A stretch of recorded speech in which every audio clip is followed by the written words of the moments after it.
Jai Guru, love. Jai Guru. Okay, so we'll start just now. Today's talk is on deprogramming. So, in order to know who we are, we need to be deprogrammed. We need to undergo a cleansing process. Most spiritual teachers today simply share knowledge without stressing the need for a purification process. If we do not hammer the ego and clear out the layers of illusion, any knowledge shared by teachers will just sit on top of the ego and not be absorbed. The process you are undergoing is all about removing our accumulated body-based knowledge, intellectual, psychological, emotional layers of baggage. The veil of Maya, illusion, stopped you from remembering your true origin and goal when you were programmed to find meaning, happiness, peace, and love in all the wrong places. Instead of looking inwards, you set your focus outwards in search of self-fulfillment. You became addicted to the world, to others, to the scene. The appearance of the phenomenal world sucked you in, distracting you from the fundamental goal of getting to know yourself. Everything is inbuilt in you. You are the source of happiness, peace, and love. So we are not talking about adding anything new. You do not need any additions or add-ons, as you are already complete and whole. Your essence is, was, and will always be. That invisible presence that you are existed before the body, before the mind, the world, and the universe. You are before everything. The secret of your existence is already within you, but it is buried under a mound of imaginary concepts, such as self-image, ideas, beliefs, status, roles, accomplishments, etc. Undo everything that you have learned, which has conditioned you. You will not be able to know who you are unless the imagined you, the pseudo-identity, has been cleared out, removed, and swept away. Deprogramming is what's needed to return to the one source that is our universal home. This process is a simple one that involves the uncovering and removal of a lifetime's programming until you touch base and connect with your true self. Once you have eliminated all your illusory constructs, you can then begin rebuilding your house, this time on solid and perfect foundations, capable of withstanding anything. The reality door will open gradually as you journey back to your original stateless state. Enter the portal to self-realization, where everything will be revealed. And there you will be able to tune into your very own broadcasting station and understand the true story of your life. Your story is everyone's story, as we are all part of that same one universal reality.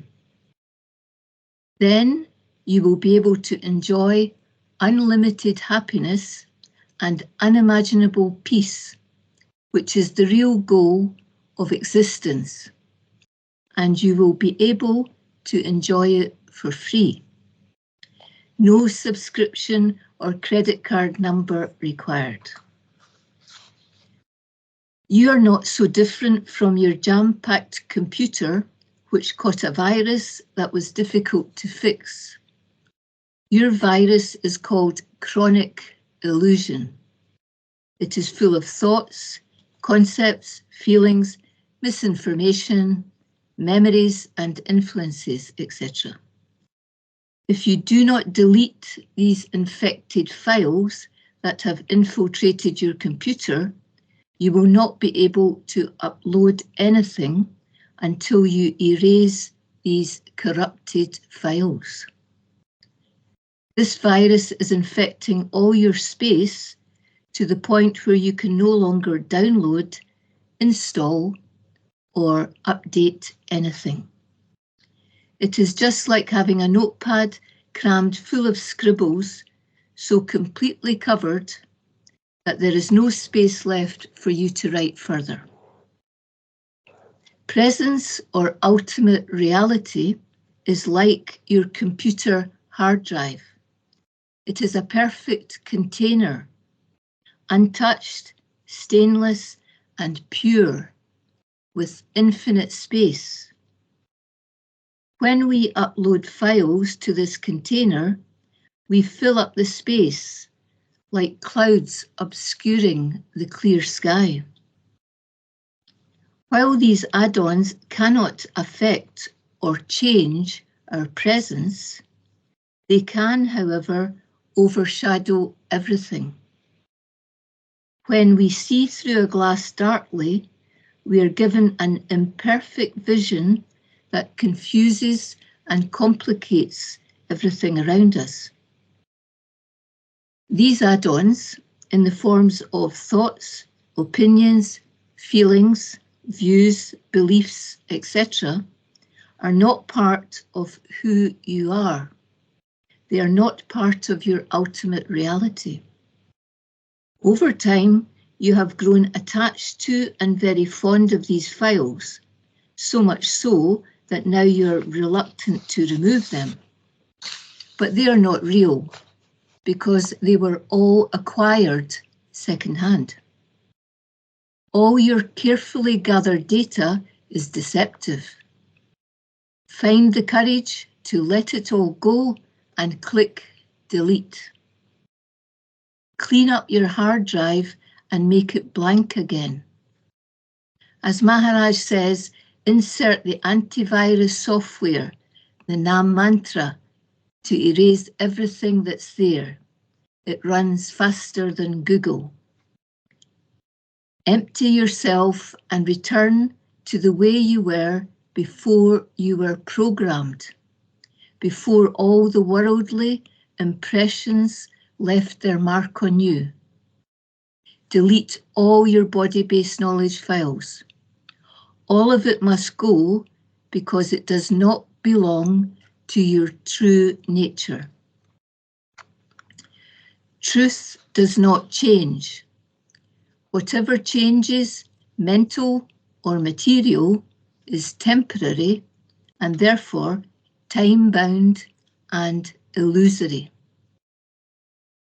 We have been giving too much attention to the worldly stuff and the changing concerns around us while neglecting our unchanging reality. In brief, we have been ignoring our invisible, permanent presence, our truth, our ultimate reality. Self-inquire and discover what you are not. If you think about it, everything you have learned and everything you know to date is second-hand knowledge. It is hearsay, borrowed, acquired knowledge. If you try to say something, anything at all, which you have not learned, you will soon find out that you cannot speak at all. You will be dumbstruck. Your true identity will reveal itself when you remove the many superimposed extras that are covering your natural, stateless state. You are not the mind, the ego, or the intellect. You are formless reality, pure essence. Call it what you will. It is nameless because you are beyond words and worlds. You are beyond space and time. You are beyond the universe. What is revealed here is not theoretical or intellectual knowledge, but your innate wisdom. When your truth was buried under layers of illusion, you became blind to your reality. You have always been free, but you did not know that you were because of the apparent obstacles that standing in your way. You were imprisoned by darkness without the light of knowledge to guide you. Dissolve everything that was not there before the body form. Erase everything that you are not. It is only then that you will know who or what you are. Investigate yourself and contemplate on the way you were before the appearance of the body form. As the unmanifest, you did not know yourself or anything else. Duality began with the manifestation of the body form. When presence touched with the body, you began to know yourself, identified with the body form, and started to believe in the illusion of I am somebody. Your suffering began when you took that somebody along with the imaginary world to be your reality. However, with fresh understanding, you will be able to discern what is false and reverse the process. We signed the contract with illusion without knowing the terms and conditions of the agreement. We sold out when we were tricked into embracing the body along with everything else. But now that we know better, a significant overhaul can take place.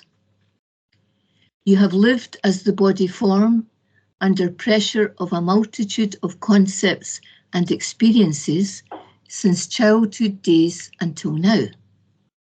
And not only that, the force and influence of these impressions have left their mark as anxiety, fear, stress, dispeace, etc. Meditating and contemplating on your true nature will put an end to the old scripts that have been going round and round in your head like a scratchy vinyl record.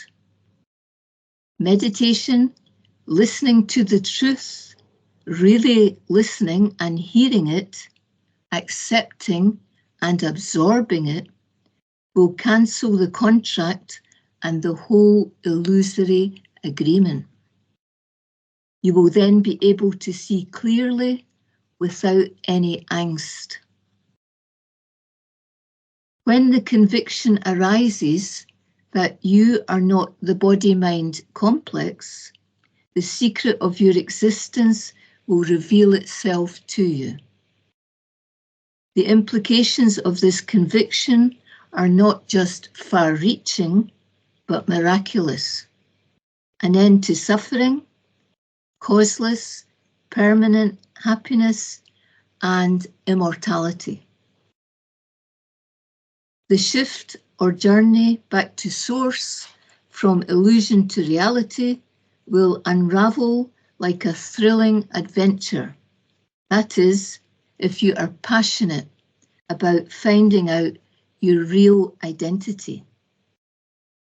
For this search, you will need to wear the hat of a law enforcement officer so that you can track down the thief, the ego or pseudo-I, responsible for committing identity theft. You will need a lot of determination to capture this thief, as it is a clever one, a slippery culprit who appears in many different guises. Unbeknown to you, the ego has been controlling your thoughts, feelings, behavior, decision-making, etc. This false I instilled great fear in you, the fear of life and the fear of death. That fear of death haunts one throughout life. All you could do to protect yourself from every destabilizing threat was to attach yourself to something, to anything outside yourself. Objects, people, material security, knowledge, books, family, alcohol, drugs, money, sex, beliefs, faith, religion, etc. However, the universe will not let you hide for long, and so it keeps on calling you up.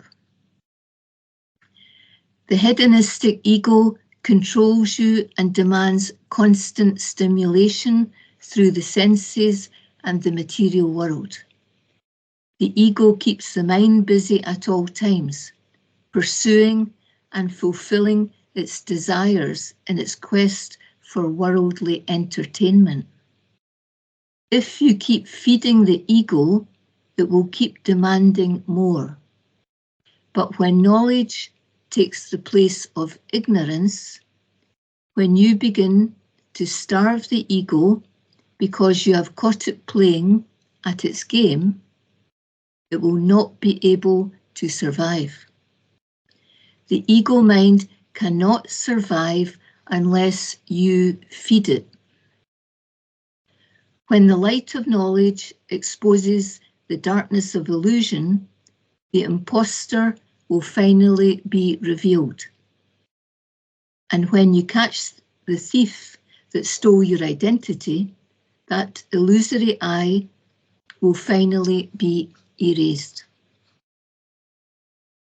All the thoughts and feelings that you experience are bodily feelings, like waves that come and go. You are not part of all that.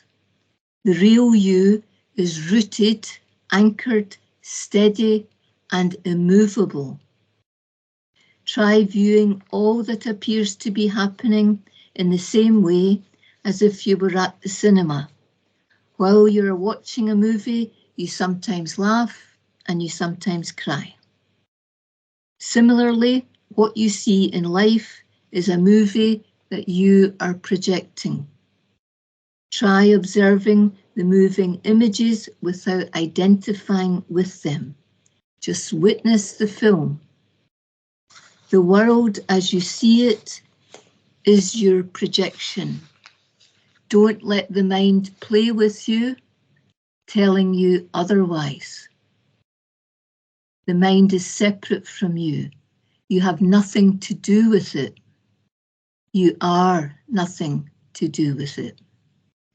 Observe the ego's behavior.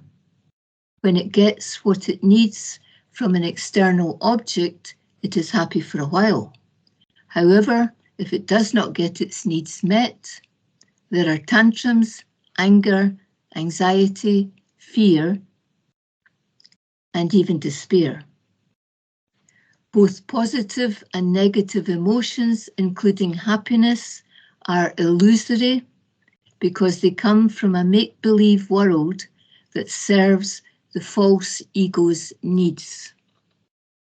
You are like the hamster going round and round the wheel, following every desire. Realize that material objects cannot satisfy you, and no matter how hard you try, they will never be able to fulfill you. How can anything that is time-bound bring you permanent happiness. The I you think you are is not you. This is the crux of the matter. You are not a limited bodily being, but a non-material spirit being. You are an unlimited being that will only find fulfillment and happiness from your most intimate I, which is your spiritual heart, the Supreme Self, your source within, selfless self, which is the nameless core of your existence. All your unhappiness arises from taking what you see to be reality, when in fact it is only a reflection, a shadow. The seen is not your reality. The seer is your reality. Shift your focus and cultivate staying with the seer, your permanent, essential nature, instead of the seen, which is temporary. How do you do this? By developing the witness attitude.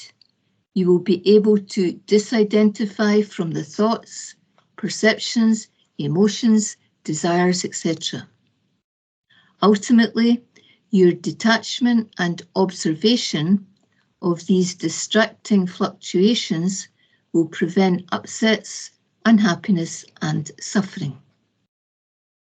Everything is an illusion. Intellectually, we may know that life in the body is a passing show, but at the same time, we do not live like that. The knowledge that you're not the body needs to be fully accepted and entirely absorbed. It is only then that you will be able to loosen your attachments and dissolve the illusion. Self-inquiry leads to self-knowledge or enlightenment, which in turn leads to self-realization. When you reach that stage, you will have little concern for worldly affairs. Your whole perspective will change. A complete transformation will take place. How will it happen?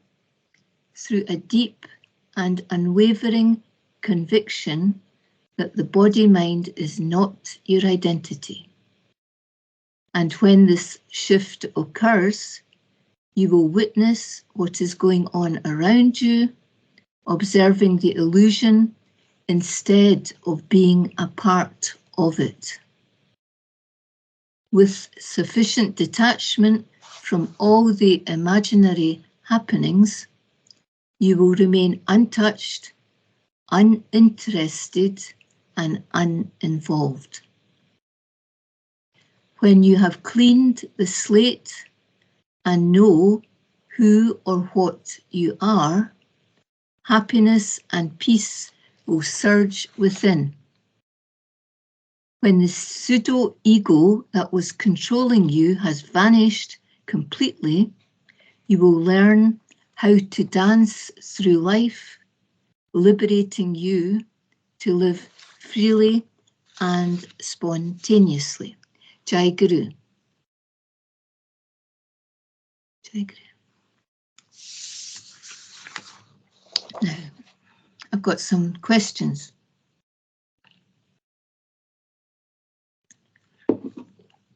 Question. I find this whole existence bemusing. During childhood and youth, we don't have doubts whether we are this body or not, and compete without harming anyone. Come older middle age, and the whole world seems against us, and we are too impaired to fight. Add to that an existential crisis in terms of who we are, and we have our cup of woe filled to the brim. But no intellectual answers are satisfactory. We have to have a spiritual catharsis to make sense of all this, I guess. Here's where the Nam mantra comes in, I guess. May God give me the good sense to see it through. I know I have your blessing, and the dust of your holy feet will see me through. Answer. It need not be bemusing. When we are children, we do as we are told. We are influenced by parents, teachers, peers. In other words, we are programmed as body-minds, and we take the world for real and everyone else. These are the layers that were superimposed on us.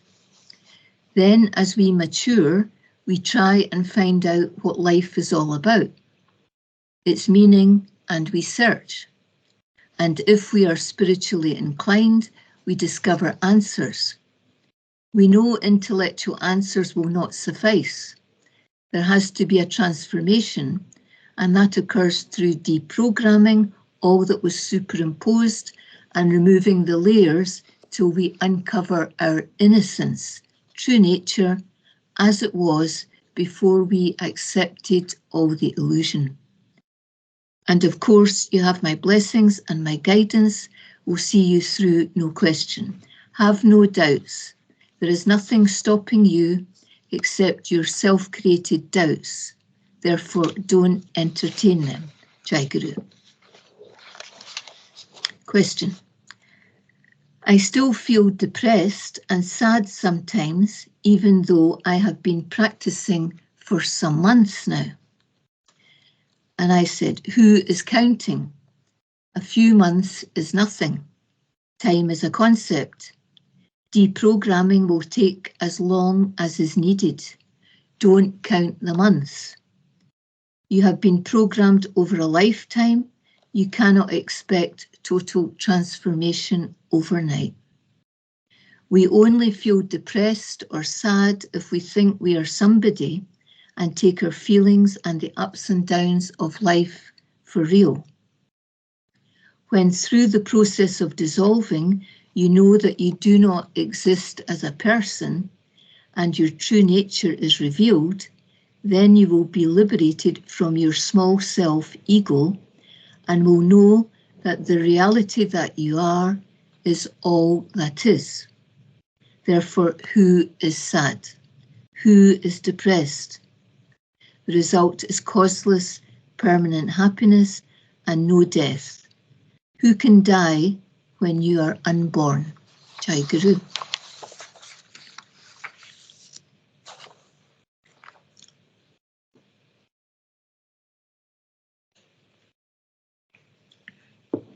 Question.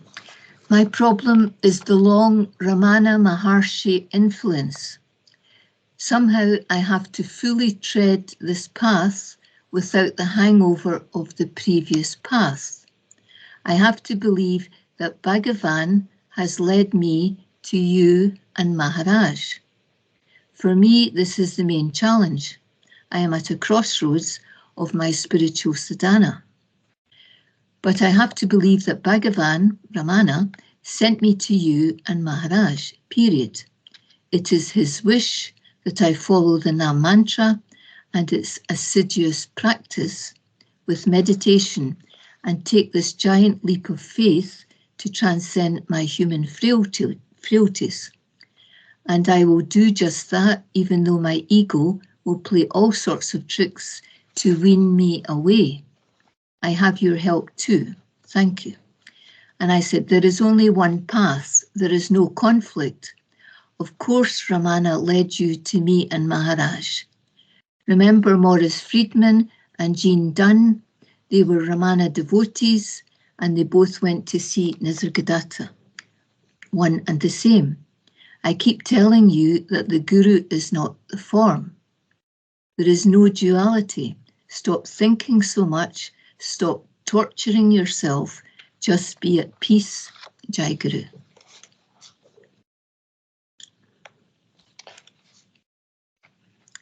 Question.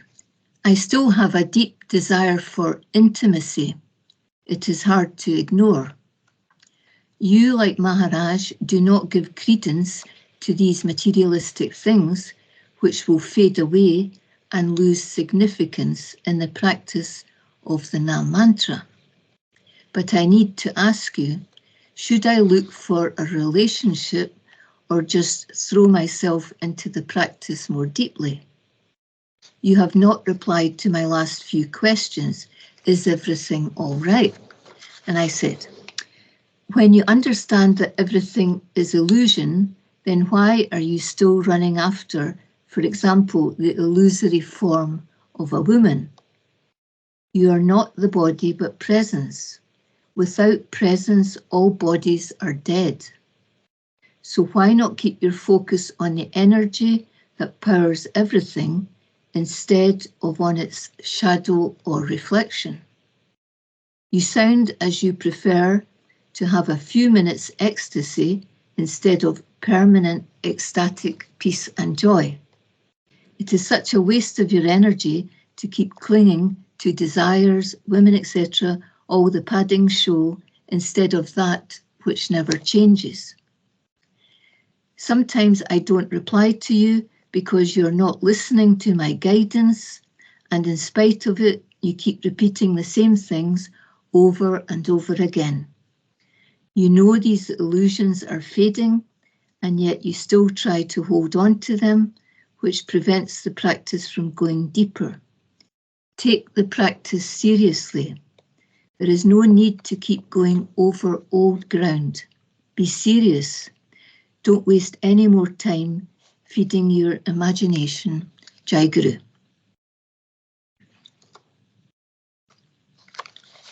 So here's another question. Sometimes, periodically, in conversations with relatives or acquaintances, when we exchange information, we talk about our daily lives, about family, etc. And the conversation gets to the point where what I'm talking about differs from generally accepted standards. For example, that I don't eat meat or I don't plan to send my children to school. Naturally, this raises questions and I have to explain my point of view. Then, as a rule, such conversations flow into the sphere of spirituality, and I begin to talk about my spiritual beliefs.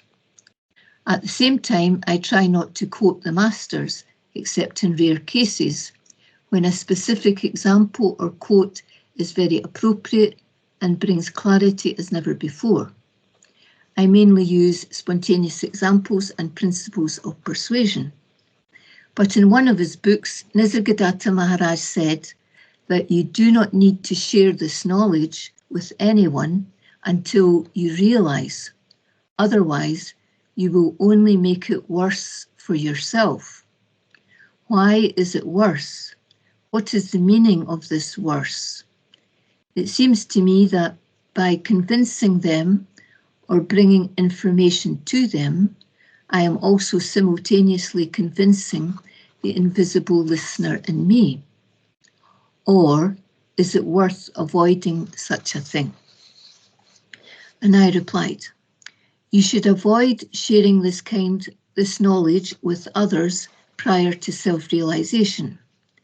And even after self-realization, do not share it unless someone asks and is interested. Don't impose this knowledge on anyone. Why will sharing it prior to self-realization make it worse for you? Because when the conviction is not yet there in you, this means that you have not absorbed the knowledge fully. Plus, when you start sharing this knowledge with those who are unfamiliar with it, you have a perfect setting for the ego to rise up. The ego loves an audience. For you to be center stage and expound knowledge to the uninitiated creates the possibility of inflating the ego and undoing some of the good work. Demonstrating what we know, even unintentionally showing off, is the opposite of humility. Sharing this knowledge with family members and acquaintances can also make it worse for you because you're making yourself vulnerable in this circle. Their comments or criticisms can affect you and leave unwanted impressions. For example, the feedback you receive can raise doubts in you and destabilize you, even throw you off course. Further, the process you're undergoing is your process, your business, not anyone else's. It is too early to share this knowledge when you have not absorbed it. I would carry out some self-inquiry and ask yourself why you wish to share this knowledge with the wrong company. Where is it coming from? Does the ego wish to show off? Does the ego wish to express his one-upmanship? Does the ego wish to challenge others? Where is this need to share coming from? Does the journey you're on make you feel lonely or isolated? In answer to your question, it is better to avoid such situations. Jai Guru.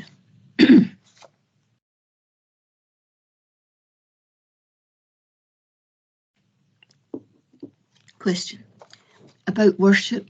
I have always worshipped and continue to worship the masters, their images, pictures, but I do it as something external, something separate, like there is a worshipper and there is some external object of worship that is separate from me.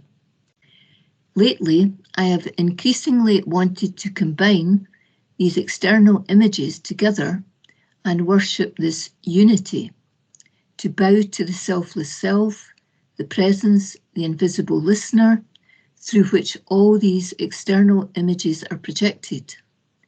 I just want to bring everything to one point and bow to it, roughly speaking. But this does not in the least diminish my respect, love, and devotion to the masters. And I replied, at the early stage of the process, your devotion appeared to be in duality as you worshipped and bowed to each master separately and one at a time. Now that your devotion is deepening, there is the recognition of the oneness of the masters and the desire to bow to that oneness. Remember that there is no difference between the masters and yourself. There is no separation. When you bow to the master, you are bowing to yourself, selfless self, the presence within you, the invisible listener within you. Remember also that you are all three, the worship, the worshipper, and the worshipped. You are all. This deepening of your devotion and the clarity that it has brought does not in the least diminish your respect, love, and devotion to the masters. On the contrary, this kind of one-pointed devotion will naturally increase your respect and love for the masters because they have helped you to understand the unity or oneness. And as a result, you can express even more gratitude to them. Jai Guru.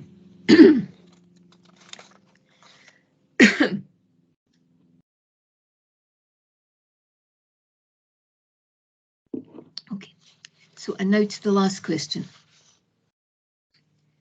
I am patiently waiting for the spontaneous presence to reveal itself. Till such time, I feel life will keep running on the basis of ego. It is treacherous, illusory, but yet I have to operate life through it. Can you suggest something by which I can make peace with the world and myself? Operating as the ego seems like torture and causing pain, but how can I make it bearable? And I answered, the whole point of the practice, i.e. reciting the Nam and absorbing the knowledge, is to stop you living life from an ego-driven body base. This knowledge of your reality, clearly stated in selfless self, which you're supposed to be absorbing, is to be applied to your daily life. You are not applying it. You seem to be waiting for something to happen magically without any effort on your part. When you know the ego has been controlling you and is false, you don't have to operate through it any longer. What is the point of awareness if you don't put it into practice? I feel that you go forward some days and then allow yourself to undo all the good work. Why are you operating as ego when you know better? Operate as Brahman. Live as Brahman. You are giving far too much attention to the changing, the illusory. And even though you know you are the changeless reality, you are not accepting it. You need to apply the teachings now. You need to stop listening to the old tapes that go round in your head. Whenever your attention strays, you need to bring it back to center, to selfless self. If you don't do the practice, then you're just keeping the door open for the ego to keep controlling you. Peace comes from knowing that you are the eternal, immutable source. It comes from knowing that nothing that happens in this changing world can touch your reality, your presence that forever remains pristine, unblemished and pure. Don't let yourself be discouraged so easily. If you don't have faith in the process, then it won't work. You give up very easily, which does not help. And that is why I ask you if you are serious about self-realization. The fact is, you are your own master, and only you can change your habits of a lifetime with the help of the Master's grace. Things may appear worse, i.e. dreams, thoughts, feelings, but that is part of the undoing, part of the process. It is not to be misinterpreted in the way you are doing now. I can guide you, yes, but please show some courage and don't give up at every little thing that challenges you. Have some guts, Maharaj used to say to despondent, weak devotees. Make this day a good day. Take charge and live like Brahman, not like a frightened mouse. What are you afraid of anyway? They are just ghosts, nothing more. Jai Guru, Jai Guru.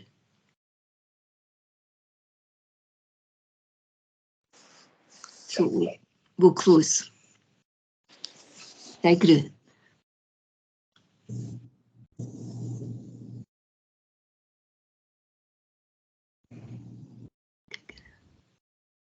Jai Guru. Jai